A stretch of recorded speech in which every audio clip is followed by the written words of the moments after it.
Aujourd'hui, c'est la centième. Ça fait 100 fois que je raconte des trucs et que je commence par aujourd'hui. On change de chapitre. Euh, le chapitre d'aujourd'hui, il consiste à interroger les institutions, interroger le savoir, interroger l'histoire de l'art, même tout doucement. Et il est un peu, euh, pour une centième, il est un peu remonté, puisque je l'ai intitulé Dans ta gueule. Tout simplement parce qu'on finissait de faire sortir l'art de chez lui et qu'on va voir qu'il ressurgit hors des musées, hors des ateliers, chez Tommy Ungerer comme ici, sur des affiches politiques, sur des livres, sur des affiches tout court, avec le Black Power dans la rue et de façon assez virulente, dans des concerts, dans de la musique, dans des affiches aussi, dans des coupes de cheveux. Là, c'est une façon d'affirmer quelque chose directement. Et on verra un petit détour philosophique, parce que je viens de ça et que l'articulation philosophie-art me semble toujours aussi indispensable. On verra comment il y a cette idée de pouvoir que les révolutions de 60, 60 70, ça va s'arrêter un grand coup en 71, vont fabriquer comme tension. Et on verra avec Foucault pourquoi est-ce qu'il y a ces révolutions, pourquoi est-ce qu'on change la façon de comprendre le pouvoir. Ça me permettra de montrer des tas d'affiches de mai 68 qui n'ont pas d'auteur, voilà une façon de sortir du musée, pas de signature, et surtout de vous faire découvrir ou aimer plus le merveilleux collectif de Grappus qui fabrique tout ça.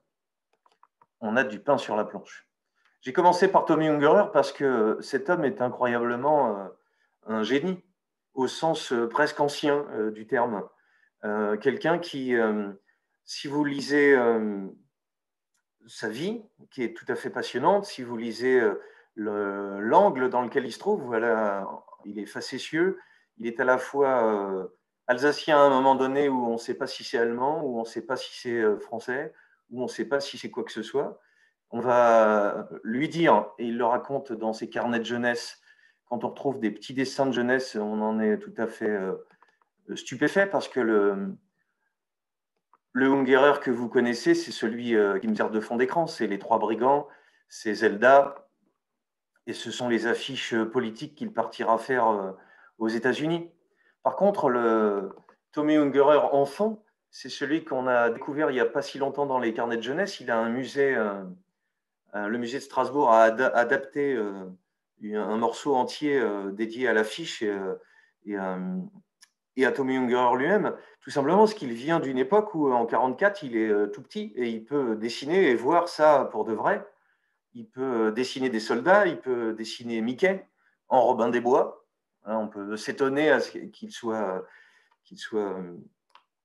au cœur de toutes ces choses-là et qu'on ait conservé des choses comme ça. Voilà, janvier 41, un juif, il est enfant et il dessine ce qu'il voit, en fait, rien de plus. Et c'est très étonnant, mais si je devais faire un très grand raccourci pour résumer le génie de cet homme, il a été dans un endroit où il n'était pas la bonne personne souhaitée. On lui interdisait de parler alsacien ou on lui interdisait de parler allemand quand c'était français et français quand c'était allemand.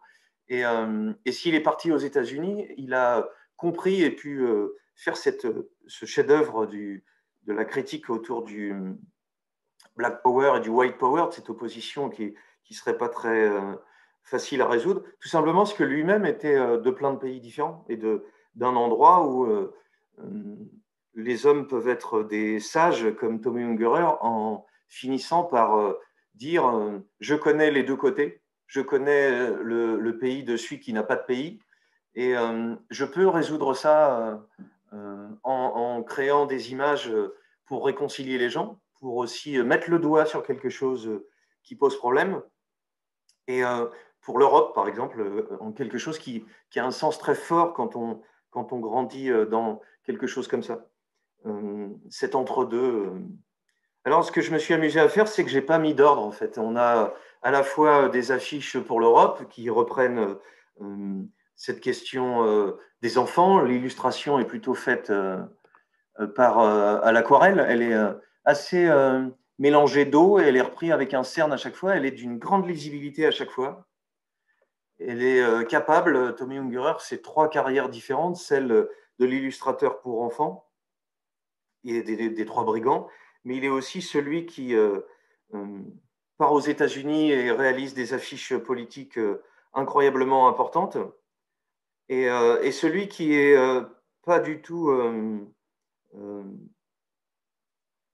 acceptable, entre guillemets, c'est celui qui s'intéresse à la pornographie, aux dessins érotiques, qui passe plusieurs mois en Allemagne chez une dame qui fait des séances sadomasochistes et qu'il dessine. Il dessine avec le même goût des dessins érotiques, des choses torturées, des dessins pour les enfants. Et c'est non seulement cette capacité d'être sur plusieurs logiques, sur plusieurs graphismes, sur plusieurs sens politiques, puisqu'on peut être face à un petit dessin simple et être touché par cette simplicité. C'est très difficile d'être simple. On peut aussi, et c'est pour ça que je l'ai pris comme illustration, comprendre que l'image qui est devant nous, elle est aussi pour les adultes, parce qu'un brigand qui lit le Kama Sutra, voilà, qui fait gaffe qu'on ne le repère pas, on voit tout à fait du tout petit au très grand qu'est-ce que ça pourrait signifier.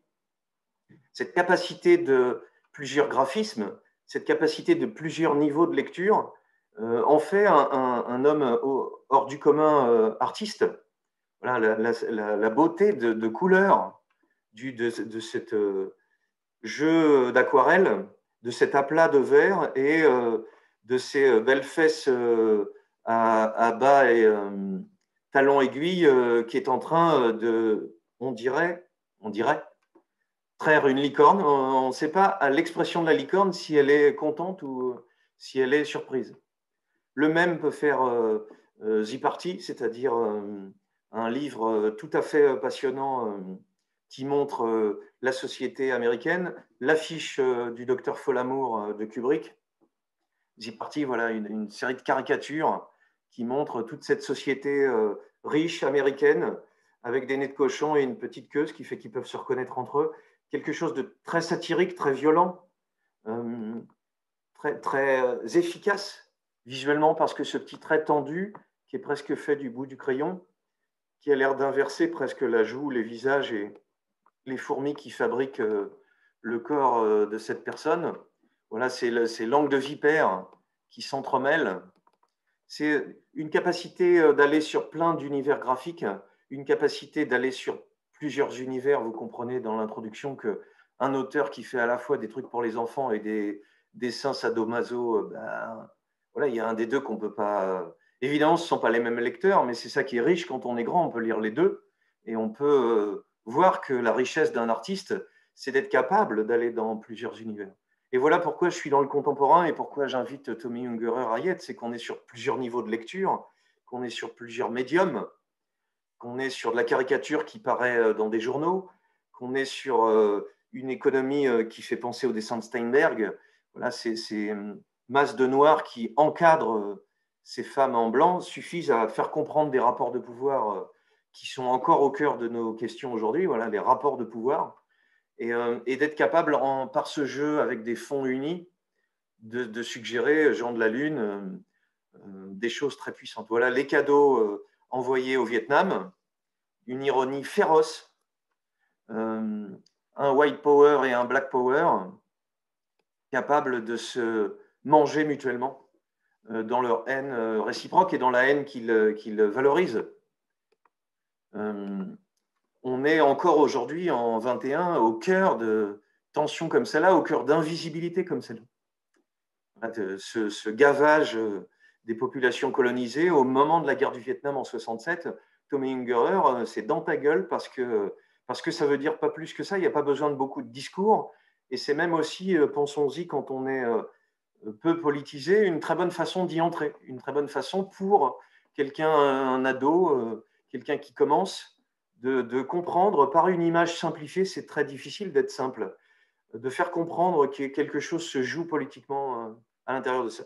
Décollage chez Tommy Ungerer, des jeux graphiques très élaborés jusque dans les années 2000, une capacité de jouer avec le rêve aussi. Et ce clin d'œil à Tommy Ungerer fera un écho plus tard à un autre génie encore vivant, heureusement, quand on dit qu'il n'y a pas de génie en France, Claude Ponty, qui capable lui aussi de faire des choses qui parlent profondément. Ça a l'air moins directement politique. Musée du temps à Besançon. Voilà, si la mort te fait coucou, c'est le moment de te réveiller. Si l'aquarelle suffit à comprendre qu'il y a un problème, voilà, tout peut se jouer autrement. Voilà, les séries de dessins porno, les pensées secrètes, qui montrent que, on le verra aussi bientôt avec Hugo Pratt, la bande dessinée, elle n'est pas devenue adulte seulement, elle est devenue un médium en soi, elle est devenue un art qui peut jouer à communiquer sur plusieurs niveaux, avec plusieurs graphismes mélangés, avec plusieurs façons d'interpeller le public. Voilà. Et ça, tout le monde l'a lu petit et s'en souvient encore. Cette façon de fabriquer une image puissante. C'est incroyable qu'un homme fasse ça et ça, avec la même efficacité, avec des aplats de couleurs, avec quelque chose d'un graphisme qui est pas tout à fait la même chose, mais qui est voisin. Voilà. Et le même, encore sur des images fantaisistes vues par les grands, et quelquefois qui joue relecture de Ubu, et on verra dans ce qui va venir cette semaine comment petit à petit, cette façon de questionner l'institution, c'est aussi une façon de questionner l'histoire de l'art, l'histoire tout court. Ça, c'était pour l'introduction. On pourrait en regarder des heures. Il y a un petit violent quand même, qui n'est pas rien. Voilà. Embrasse-moi pour la paix.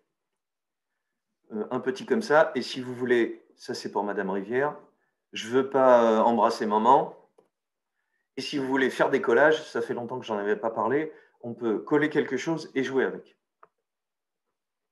Bref, si ça s'appelle Dans ta gueule, c'est d'abord par Tommy Ungerer. On est capable de taquiner, on est capable d'agresser, on est capable d'interpeller. Ce qu'on va voir maintenant, c'est dans cette histoire que j'avais déjà contée sur la série d'avant de l'invisibilité d'artistes noirs, comment, en reprenant les choses très rapidement en 1919, comment ce premier congrès panafricain en France permet de faire venir Marcus Garvey du Bois, comment, je l'avais montré, l'école de Harlem Renaissance va petit à petit dans les années 30 faire découvrir des artistes, les faire travailler ensemble, agiter.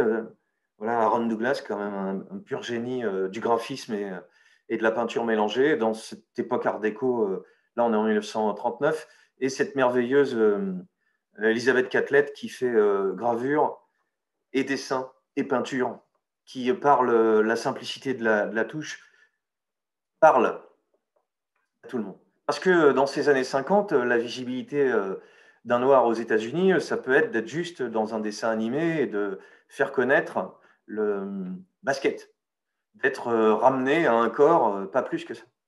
Et l'émancipation intellectuelle, les enjeux, ça va être ceux de la visibilité, de l'invisibilité. Je l'ai déjà expliqué, je revenais dessus.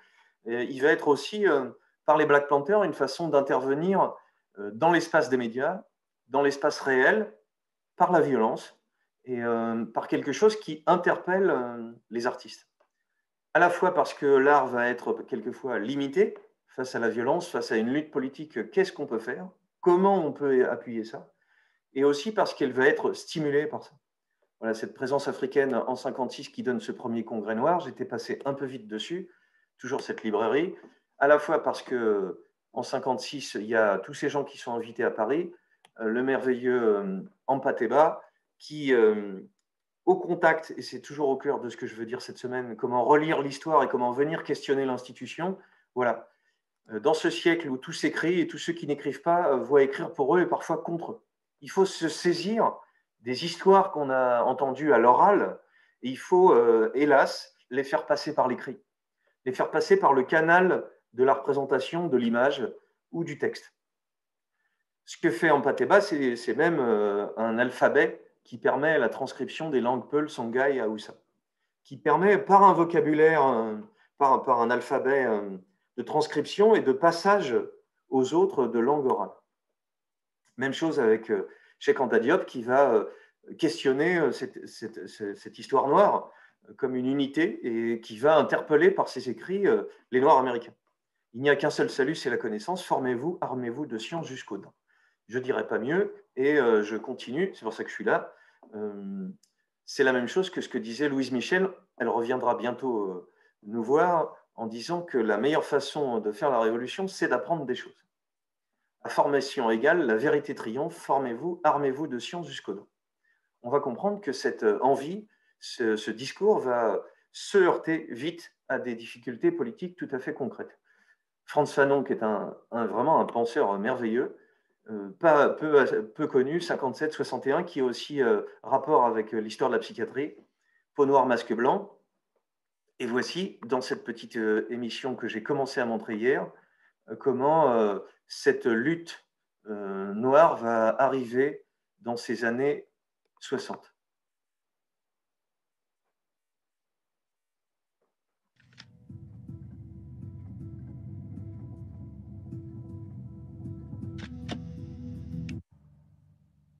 Whitey right now is taking advantage of course, they got a lot of money, and we poor, you understand? We can understand ourselves and underestimate what they are doing.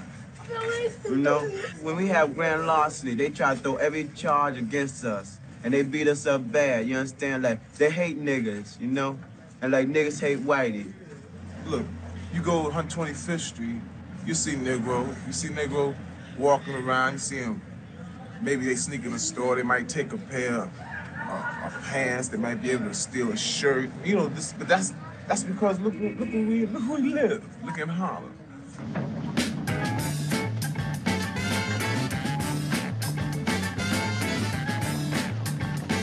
Été 67, les ghettos brûlent. Pour les jeunes Afro-Américains, le message d'amour et de paix qui avait fait la force du mouvement pour les droits civiques ne peut plus s'appliquer à leur vie.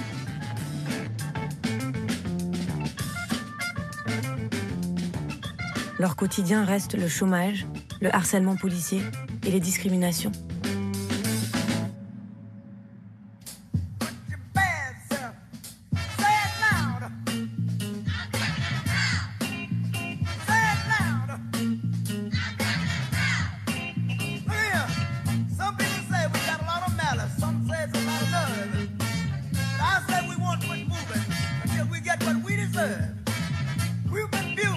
James Brown exprime la rage de cette génération. Et fier d'être noir est le nouveau mot d'ordre, le nouveau cri qu'amène le funk. Cette fierté chantée haut et fort sonne comme un nouvel appel à l'émancipation.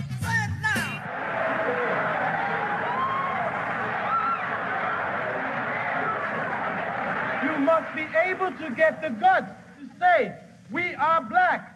Our noses are broad. Our lips are thick. Our hair is nappy. And we are beautiful. And we are beautiful. And we are beautiful. And we are beautiful. Yes. Revolution has come. Out the pig. Revolution has come. Out the pig. Time to pick up the gun. Out the pig. Time to pick up. Cette fierté a un symbole, le point levé du Black Power, le point des panthères noires. Ceux qui rejoignent les Black Panthers sont en âge d'aller au lycée. Tous revendiquent leurs racines africaines et parlent de révolution socialiste.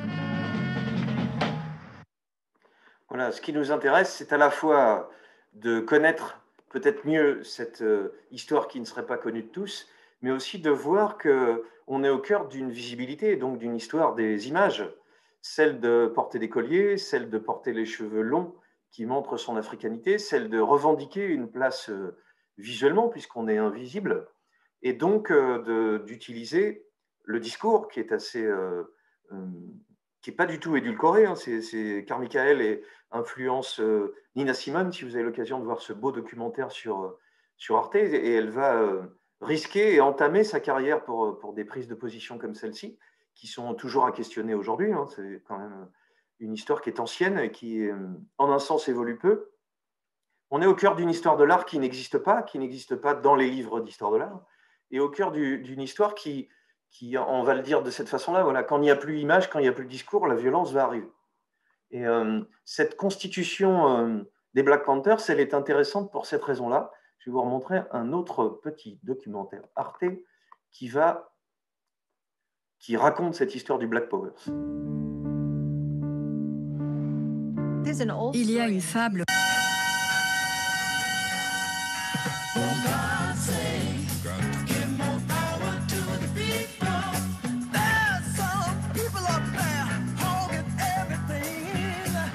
La création des Panthers, c'est le résultat du spectacle quotidien à la télévision de la police qui lâche les chiens et utilise les lances à incendie.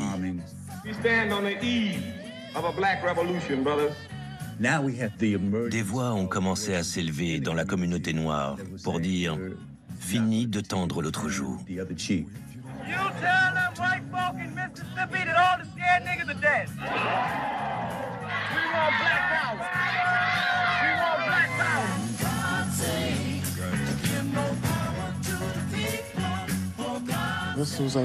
On était entré dans une période de révolution. Au cours de la décennie qui a précédé la fondation du parti des Black Panthers, le BPP, 50 pays avaient accédé à l'indépendance. Les jeunes, à l'époque, étaient appelés sous les drapeaux et envoyés au Vietnam. Alors, quand on entendait « quitte à se battre, autant le faire ici, à Los Angeles ou Auckland », ça tenait debout. On ne pouvait pas ne pas voir ce qu'on voyait, ni faire comme si on n'avait rien vu. J'ai travaillé comme serveuse dans un club de striptease blanc pendant 2 ans, avant de rejoindre les Black Panthers. Comment est-ce arrivé? La fureur avait envahi la rue. Elle était partout. On ne pouvait pas voir ce qu'on voyait. Voilà une question qui peut que questionner, même si elle est désagréable à reformuler, à regarder. Il est toujours difficile de voir des choses qu'on ne veut pas voir. Et quand on est blanc soi-même, on a encore plus de difficultés à le comprendre et à se mettre à la place de quelqu'un qui est dans une situation différente de soi. Par contre, on est toujours au cœur d'un système d'être vu, d'être visible, d'être regardé et de fabriquer cette visibilité. Ce qui est intéressant, c'est que l'émission Soul Train dont on voit l'extrait ici, le funk, va participer à donner une visibilité à l'ensemble et c'est par le spectacle, plutôt que par les arts savants, que cette visibilité va arriver. We're not gonna get nothing. Not by sitting around here doing these sit-in demonstrations and nothing. People not gonna do anything. Well, how are we gonna do it? By violence. Violence. By uprising, having a revolution. Just put blood, you know. Let everybody bleed a little bit.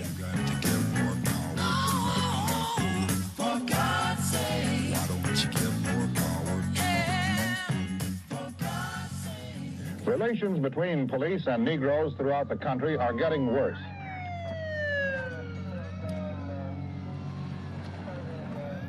One of the cities most troubled by animosity between police and Negroes is Oakland, California. On parlait sans cesse de liberté. Or, pendant toute cette période, être noir aux États-Unis, ça voulait dire ne jamais marcher dans la rue avec le même sentiment de sécurité ou avec les mêmes droits que les Blancs. Les policiers ne se comportaient pas différemment avec nous en Californie que dans le Mississippi. Ils ne nous traitaient peut-être pas de nègres à longueur de journée, mais ils se conduisaient exactement de la même façon.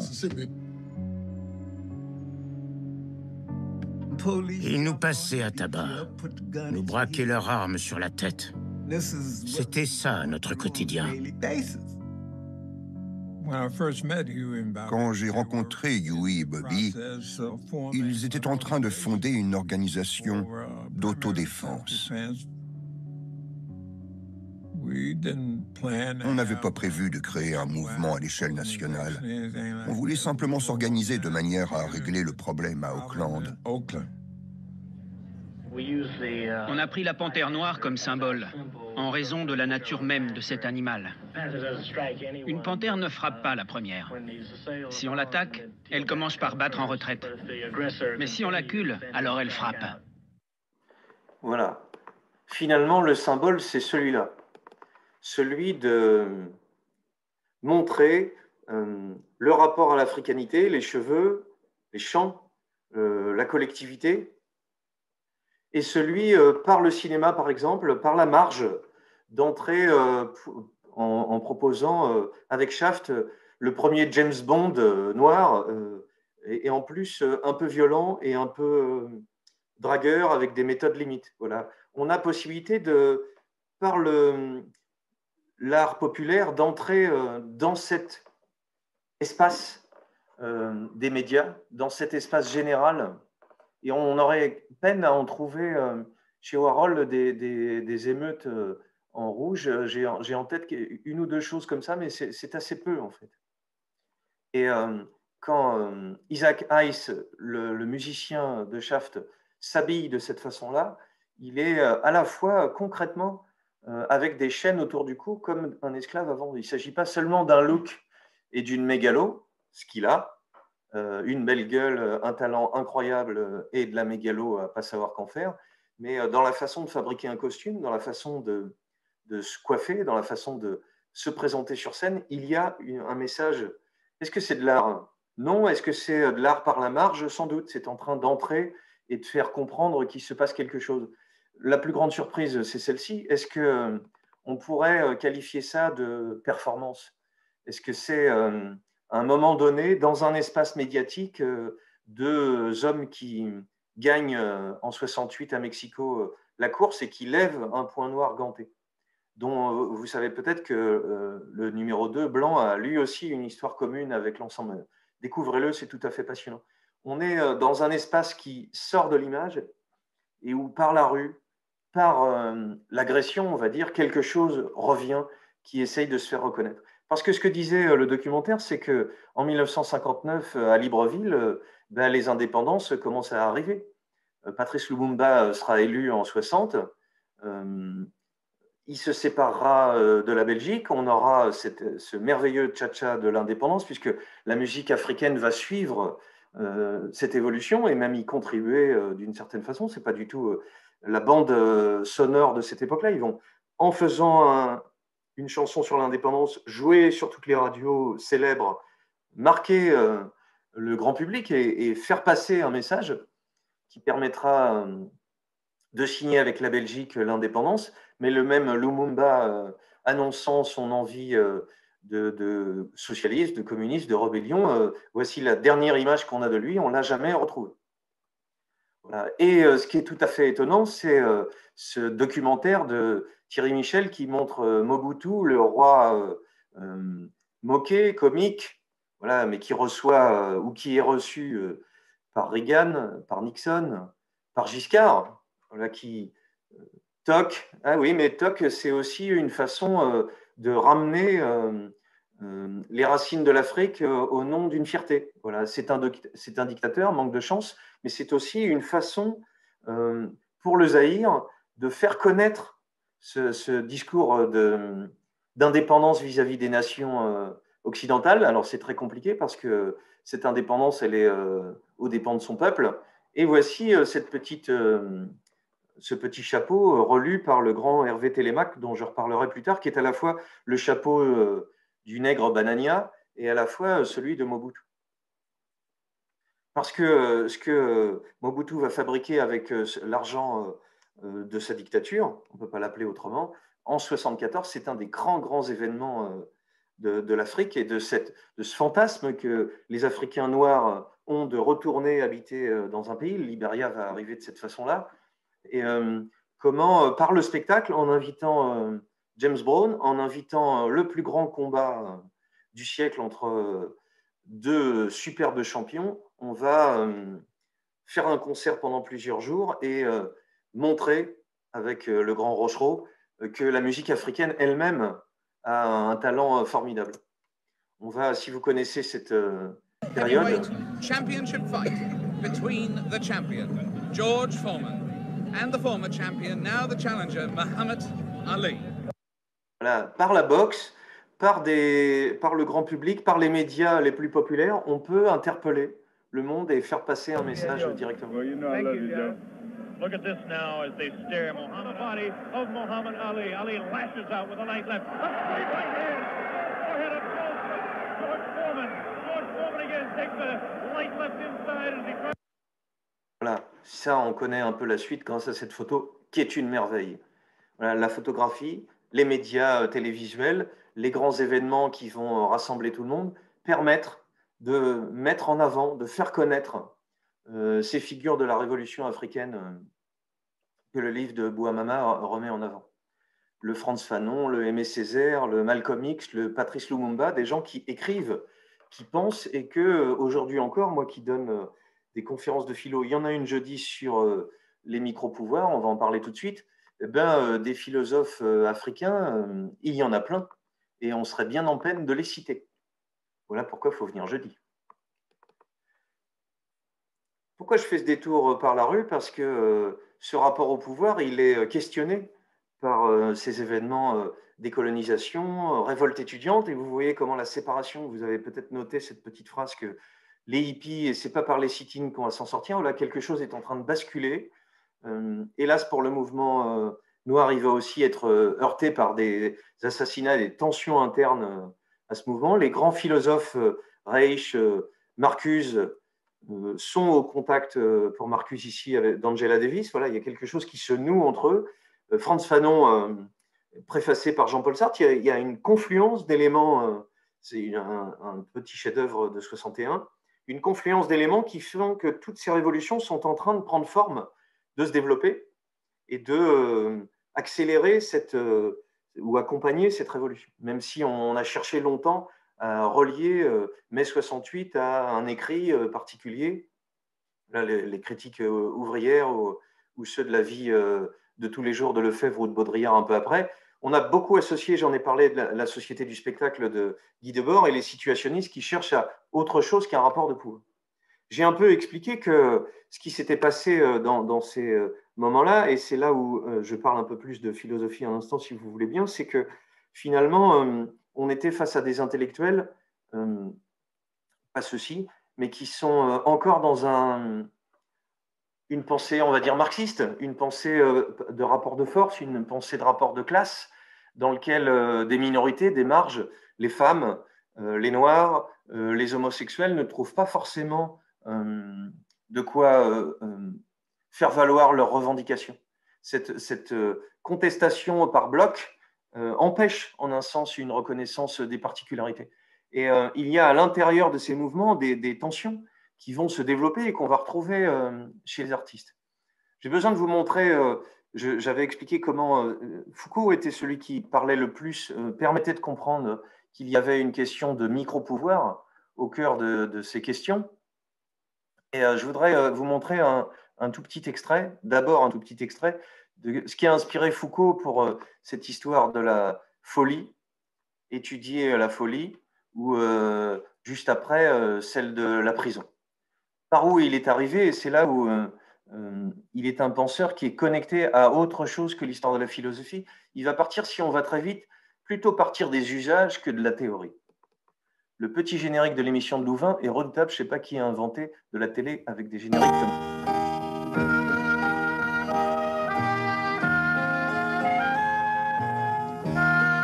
Et alors c'était peut-être là le quatrième courant, le quatrième point de référence de mon cheminement ou de mon piétinement. Ça a été, si vous voulez, des textes plus littéraires, moins intégrés dans la tradition philosophique. Je pense à des écrivains comme Blanchot, comme Marteau, comme Bataille, qui ont été, pour des gens de ma génération, je crois, très importants, et qui étaient, au fond, la question des expériences limites. Ces formes d'expérience qui, au lieu d'être considérés comme centraux, d'être valorisés positivement dans une société, sont considérés comme les expériences limites, les expériences frontières, à partir de quoi est remis en question cela même qui est considéré d'ordinaire comme acceptable.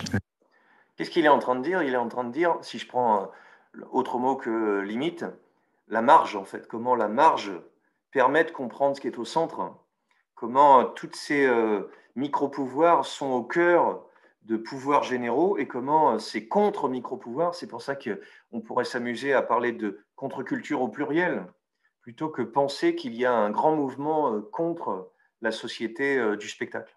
Il va être plus précis. Oui. Alors, en un sens, faire de l'histoire de la folie une interrogation sur notre système de raison. Comme une expérience, la folie comme une expérience limitée. C'est ça. Par exemple, quel est le rapport entre la pensée médicale, le savoir de la maladie et de la vie, qu'est-ce que c'est par rapport à l'expérience de la mort, et comment est-ce que le problème de la mort a été intégré dans ce savoir, ou comment ce savoir a été indexé à ce moment, ce point absolue de la mort. Exemple, au lieu d'étudier la médecine et l'histoire de la médecine, qui prélève et préserve la vie, on le verra jeudi, et si on prenait le sujet de la mort, comment est traitée la mort, comment est accompagnée la mort, pour regarder cette histoire de la médecine. Même chose pour le crime par rapport à la loi. Au lieu d'interroger la loi elle-même, et qu'est-ce qui peut fonder la loi, prendre le crime comme le point de rupture par rapport au système. Et prendre ce point de vue-là pour interroger qu'est-ce que c'est donc la loi. Voilà, par la marge, prendre le crime, le traitement du criminel, comment il est enfermé, comment il est torturé, comment il est jugé, comment il avoue, comment il est emprisonné, comment il est tué, permet de comprendre quelle est la loi qui est en train d'être exercée. Deux changements énormes dans cette façon de penser, qu'il n'est pas le seul, mais qu'il est intéressant de focaliser, parce qu'il est assez clair et assez pédagogue, il me semble, c'est que par l'usage, par des exemples concrets, par des descriptions très longues, et par ce qu'il vient de dire avant, une histoire de la littérature, qui fait que ce n'est pas un philosophe pur, en fait, on a des tas d'éléments d'histoire dans ces livres qui sont assez lisibles de langue. Par cette histoire, par cet exemple, par ces marges, comment remonter tout doucement à comprendre quelle est la loi qui est en train de s'exercer. Prendre la prison comme ce qui doit nous éclairer sur ce que c'est que le système pénal, plutôt que de prendre le système pénal, de l'interroger de l'intérieur, de savoir comment il s'est fondé, comment il se fonde et se justifie, pour en déduire ensuite ce qu'a été la prison. Voilà, une vidéo qui se trouve facilement sur le site, sur Internet, la conférence de Louvain qui dure une vingtaine de minutes. Finalement, les intellectuels qui sont en train de sortir, on a parlé de French Theory, avec Derrida, Deleuze, Foucault notamment, Barthes. C'est un grand ensemble parce que ces intellectuels vont être beaucoup invités aux États-Unis et vont beaucoup nourrir, notamment, je pense à cette pensée alternative féministe va se nourrir de cette réflexion sur les micro-pouvoirs. Finalement, les intellectuels sont en train de déplacer le curseur au lieu d'analyser par l'ensemble, ils sont en train de questionner qu'est-ce qui se joue à l'intérieur de nos rapports de force, on va dire ça comme ça.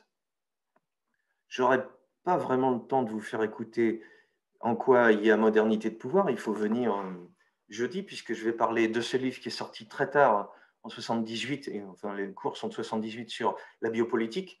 Si vous vous sentez concerné, est-ce qu'on peut enfermer des gens au nom de leur santé? Une question redoutable qu'on retrouverait, je n'ai pas le temps de vous le montrer, dans cette société de contrôle. Ah, j'ai peut-être un petit peu de temps, c'est pas si long, d'une conférence de Deleuze en 87 à l'école de cinéma de Paris. Mais je me dis, voyez bien, avoir une idée, c'est... Qu'est-ce que tu fais, Deleuze? Il ne veut pas vous parler. Mais je me dis, voyez bien, avoir une idée, c'est pas de l'ordre de la communique. Titre célèbre, elle se définissait par la constitution de milieux d'enfermement. Il est en train de parler de Foucault et de lui rendre hommage. Il a écrit un très beau livre sur Foucault, d'ailleurs, Deleuze. Prison, école, atelier, hôpital. Et les sociétés disciplinaires avaient besoin de ça. Ça a un peu engendré des ambiguïtés chez certains lecteurs de Foucault parce qu'on a cru que c'était la dernière pensée de Foucault. Évidemment, non. Foucault n'a jamais cru, et même il a dit très clairement que ces sociétés disciplinaires, elles n'étaient pas éternelles. Et bien plus, il pensait évidemment que nous entrions, nous, dans un type de société nouveau. Bien sûr, il y a toutes sortes de restes de sociétés disciplinaires, et pour des années, mais nous savons déjà que nous sommes dans des sociétés d'un autre type, qu'il faudrait appeler ces Burroughs qui prononçaient le mot, et Foucault avait une très vive admiration pour Burroughs. Burroughs proposait un nom très simple de contrôle. Voilà. Les sociétés de contrôle ne sont plus des sociétés qui vont fabriquer des enfermements, prisons, écoles, des règlements, des disciplines, mais qui vont par le contrôle faire, et par le contrôle de la santé par exemple, exercer ce pouvoir-là. Pourquoi j'ai fait tout ce détour, pas par le goût de vous faire découvrir de la philosophie, parce que vous allez me dire, moi j'aime bien les images, je veux en avoir pour mon argent. Mais tout simplement parce que quand mai 68 arrive et que ces révolutions vont se mettre en place, elles sont dans la logique de cette société du spectacle qui s'était amusée à parodier les bandes dessinées, vous vous en souvenez, avec pas seulement Debord, Vandegem, c'est-à-dire coller une bulle avec un texte qui fait penser à autre chose que cette image. Le développement de la société de classe mène un projet révolutionnaire à devenir visiblement ce qu'il était déjà essentiellement, c'est-à-dire il faut que ça devienne spectaculaire, il faut que ça soit vu, pour que ce qui n'est pas dépassé pourrit, mais ce qui pourrit incite au dépassement. Il faut faire sortir cette envie de révolution, il faut qu'elle apparaisse. Et c'est ainsi que ces images-là vont se retrouver dans ces révolutions de mai.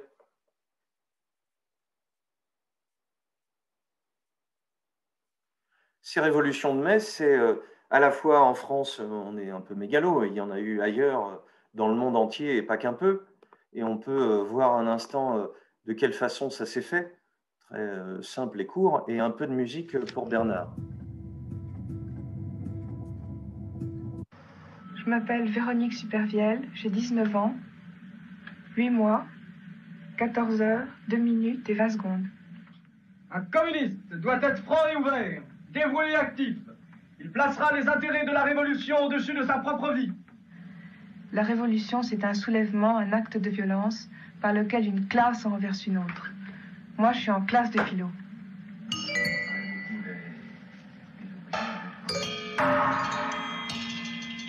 En Europe, ce sont les étudiants qui prennent la révolution en main.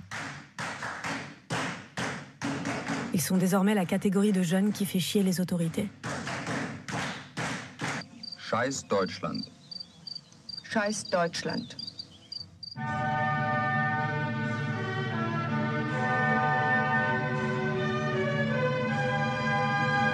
À Berlin, des étudiants en cinéma font de leurs films expérimentaux de véritables tracts politiques. Les images sont pour eux un moyen de servir la cause. Les images sont pour eux un moyen de servir la cause. Les images ne vont plus nous mettre dans une situation passive, elles vont être là pour nous faire réagir. On est au cœur de ce que cherche la performance, passer par un système d'images différent qui vient bousculer le spectateur qui est habitué à une suite d'histoires et à ne pas être trop réveillé. La faucille, le marteau et la caméra. Steckt nicht in einer Partei, steckt nicht in einer Person, sondern er steckt in der gesamten Grundstruktur dieser Gesellschaft, im System der Institutionen, in der tagtäglichen Ausbildung des Menschen zu autoritären Persönlichkeiten. Darum ist das für uns gar keine Alternative. Il est en train de dire la même chose que ce que Foucault disait, c'est-à-dire que le pouvoir, c'est pas seulement un flic qui me regarde, c'est des tas d'éléments de mon éducation, de ma culture, de ce qui m'est donné à lire, de ce que je ne vois pas que j'aurais pu lire à côté, toutes ces révolutions parallèles et en marche dont je parle, et dont il va falloir sortir.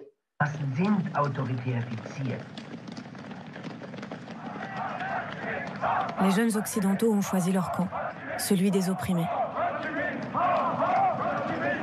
Che Guevara, Mao ou Ho Chi Minh sont les icônes de ceux qui cherchent à renverser le système impérialiste.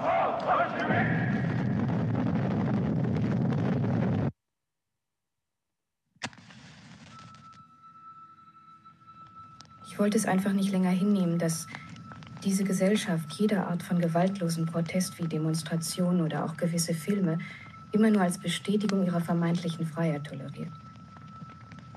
Gegen eine Gesellschaft, für die Gewaltanwendung so etwas Selbstverständliches geworden ist, kann man nur mit Gewalt vorgehen. Ich meine, gegen Napalmbomben helfen keine Filme über verbrannte Kinder. Wir haben viel zu lange mit dem Gedanken an die Revolution nur gespielt. Ich meine, dass sie jetzt endlich gemacht werden muss. Elle vient de s'adresser à nous en regardant la caméra. Elle vient de sortir du film pour interpeller le spectateur, parce que l'on a compris que cet après-guerre est en train de faire dans l'art. Et elle est en train de nous montrer, parce qu'en France, on connaît peu cet engagement dans la violence armée en Italie ou en Allemagne, que finalement, il ne s'agit plus de filmer, il s'agit de faire. En 1968, la jeunesse s'enflamme au même moment un peu partout sur la planète, comme si elle s'était passé le mot. What have they done to the earth? La jeunesse était vouée à la discipline et à l'effort. La discipline a, en grande partie, disparu. En mai, à Paris, le quartier latin rêve d'un soulèvement général.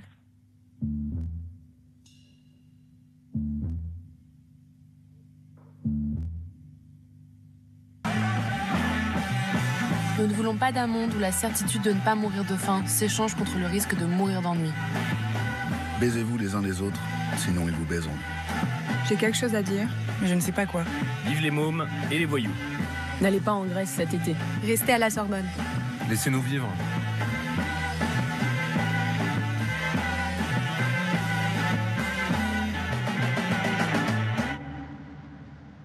Oubliez tout ce que vous avez appris. Commencez par rêver. Voilà. Si on voit autant d'images difficiles, c'est tout simplement parce que cette violence, en fait, on ne peut pas la nier, on ne peut pas la mettre de côté en faisant une espèce d'histoire de l'art qui serait avec des jolies images. Par contre, elle pose la question de, puisqu'il s'agit d'interpeller le spectateur pour le communiquer cette envie de changer le monde, il s'agit de savoir quels moyens on va employer, et surtout pas ceux du musée. Surtout pas ceux d'être dans une représentation normale. D'où la performance, d'où le sit-in, d'où le film expérimental, le jeu de montage, et même cette musique des Doors qui quand même est déjà un décalage par rapport à ce rock des années 56-66. On est déjà en train d'être dans une musique dont le format lui-même, l'attitude du chanteur, la façon de placer sa voix va être tout un jeu de décalage par rapport à ce qu'on a autour de nous. Alors des images, j'en ai à vous montrer. 68, c'est des ateliers aux Beaux-Arts qui se créent et qui vont fabriquer des images en sérigraphie, des multiples. Voilà, la même technique qui vient de l'imprimerie, qui permet de faire beaucoup d'images, beaucoup, c'est-à-dire des tirages jusqu'à 3000 exemplaires quelquefois, des façons de travailler en collectif. Tout le monde arrive le matin, enfin ceux qui arrivent, on discute d'une idée, on discute d'un slogan, et on fabrique une image que l'on ne signe pas, atelier populaire ex-Beaux-Arts. Nous avons une intelligence collective qui se met en place, un rapport d'image et de texte, parce que les futures figurations narratives, dont le merveilleux Rancillac est sans doute l'auteur de cette image, mais on ne signe pas, il n'y a pas de raison de le faire. On n'a pas de copyright, on n'a pas de légitimité à demander ça. Et cette image-là n'a pas été diffusée parce que d'une remarque tout à fait mal placée, le Parti communiste a loupé ce mai 68, une remarque de Georges Marchais, au moment où Cohn-Bendit va être remis en Allemagne, il emploie ce terme plutôt maladroit d'un juif allemand, et cette revendication collective est sans doute trop forte comme slogan pour être affichée dans la rue. Elle a gardé de sa force, et le visage fanfaron de Cohn-Bendit aussi.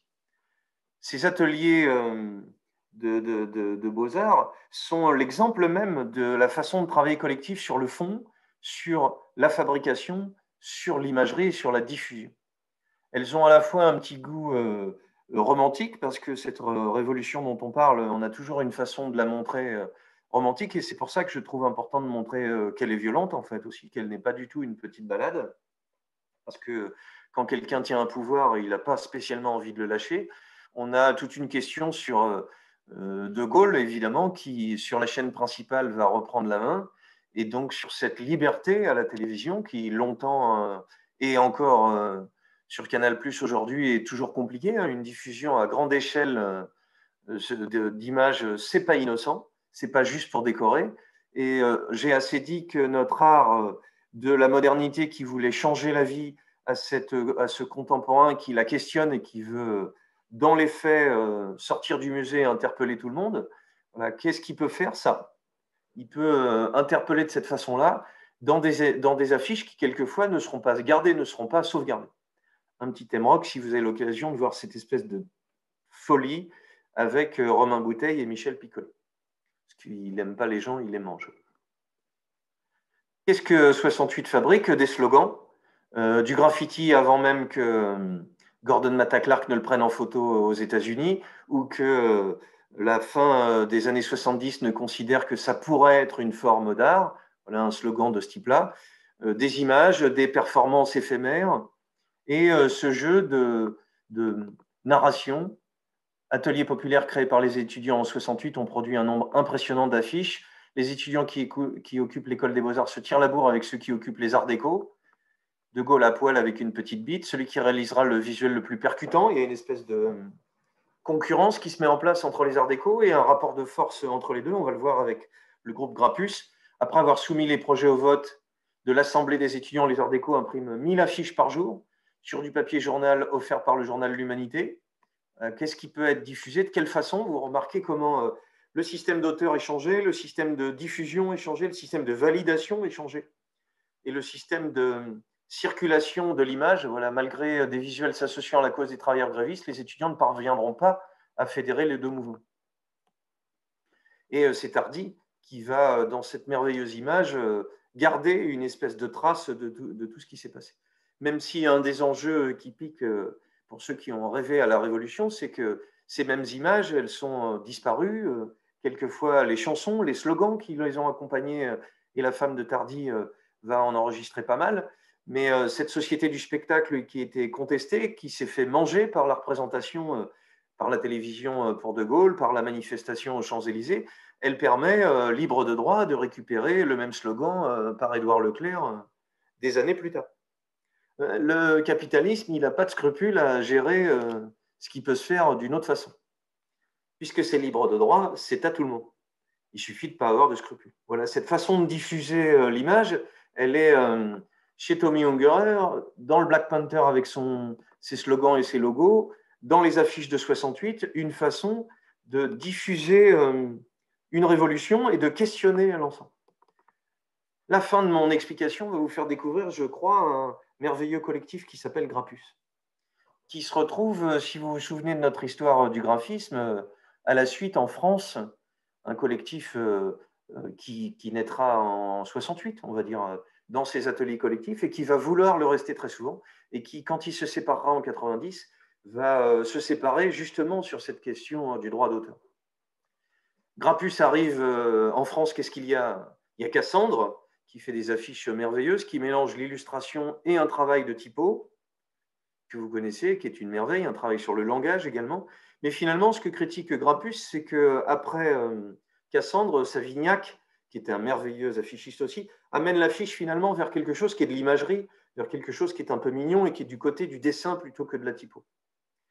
Et Grappus dit, c'est plutôt dans les pays anglo-saxons, c'est plutôt en Suisse, c'est plutôt dans les pays allemands qu'on a une tradition du texte et du graphisme. Voilà, les pays anglo-saxons, sur cette explication de Grappus, ont une évolution beaucoup plus harmonieuse vers le graphisme, car il est implanté plus profondément dans leur société. Nous, on a Savignac et on a Cassandre. Ça nous a fait prendre un retard considérable. Voilà un petit clin d'œil de Pierre Bernard qui fait partie de Grappus. Cassandre a été battu par Savignac et on ne peut plus ouvrir sa gueule. Par des affiches, on peut diffuser autre chose et faire comprendre autre chose. Quand ils enseignent en 70, ils se retrouvent après 68 aux Beaux-Arts. Les voici face à Karl Gerstner, dont je vous ai parlé, qui est ce merveilleux graphiste suisse des années 60, dont j'ai montré la capacité de simplicité, d'abstraction qui est dans l'esprit du Bauhaus, qui va déplaire à Grappus parce que pour eux, c'est à la fois formellement une merveille, c'est très beau, mais il n'y a pas de message politique. Il n'y a pas de discussion, il n'y a pas de langage, en fait, même dans la façon dont enseigne cette école suisse. Et eux, ils veulent que ça discute, ils veulent que collectivement, on se mette autour d'une affiche dans le même modèle que ces ateliers de création des beaux-arts et qu'on puisse à plusieurs signer quelque chose. Voilà Grappus qui arrive. Qu'est-ce qu'ils font? Voilà une merveilleuse maison de la culture de Grenoble, un créateur collectif dans une société qui ne révère que l'individualisme. Voilà. Qu'est-ce qui va poser problème pour les profs d'histoire de l'art? Les artistes sont seuls et dans les arts visuels, c'est très très présent. Pas aussi fédéré que dans la musique, dans le spectacle. Les plasticiens sont toujours un peu tout seuls, ils ont du mal à se syndiquer, à se fédérer. Et ils ont une revendication individuelle très forte, dans laquelle les artistes sont divisés, opposés. Pour lutte contre l'aigreur et le découragement pour apprendre, il faut faire de la communication sociale dans une société contre la publicité, pour aller vite. la communication va être un moyen, vive la dialectique avec fromage et dessert, contre la culture générale, pour donner une visibilité aux luttes et pour sortir de cette logique de solitude. Alors, Grappus va pas mal travailler pour des théâtres assez connus, et donc vous allez reconnaître des visuels qui font partie de notre vie. Et Grappus va aussi travailler, voilà, parce que cette idée de collectif, c'est de faire des images collectives ensemble, parler ensemble, critiquer ensemble et faire ensemble. Tout a été fait en commun. Et vous reconnaissez des slogans, des images qui ont une force incroyable, qui viennent également pas du tout d'une image fabriquée sur un Photoshop ou sur des calques, d'une image déchirée, une Afrique qui devient un visage de mort et qui questionne le racisme, des affiches qui jouent avec la typo, qui jouent avec la disparition de l'image et qui s'en amusent. En 81, c'est la merveilleuse campagne qu'on a encore en tête, qui est à la fois une façon de donner de la visibilité à un mouvement qui en a besoin, et à la fois une façon de, vous voyez, le signe Grappus fait que c'est signé collectivement, et qu'on peut... ce que dit Pierre Bernard, c'est que c'est une réconciliation avec le trait de Cocteau, avec celui de Picasso, et avec celui d'une envie de collectivité pour donner une image à ce mouvement. À la fois montrer cette diversité de mouvements, et à la fois montrer l'unité qu'il y a dans cette diversité. Par le trait à la main, le fait que ça ait l'air d'être tracé pas par une machine, ça parle de cette individualité. Grappus, c'est un enjeu politique très puissant. Voilà, marche pour le désarmement, tout simplement parce qu'ils vont s'engager auprès de mouvements syndicaux, politiques, pour des gens qui n'ont pas d'image, pour leur en donner. Et en 91, quand ils se sépareront, si vous avez l'occasion de visiter ce site, ne pas plier. L'internationale la plus près de chez vous, c'est Gérard Paris, Clavel et Vincent Perrottet qui, se séparant de Grappus, vont continuer encore aujourd'hui c'est le plus merveilleux slogan qu'on puisse inventer pour des graphistes, une association pour qu'au signe de la misère ne vienne s'ajouter la misère des signes. On va fabriquer par les images, finalement, c'est plus l'ego de l'artiste qui descend par le musée, c'est un visuel dans la rue pour relayer une pensée. À demain.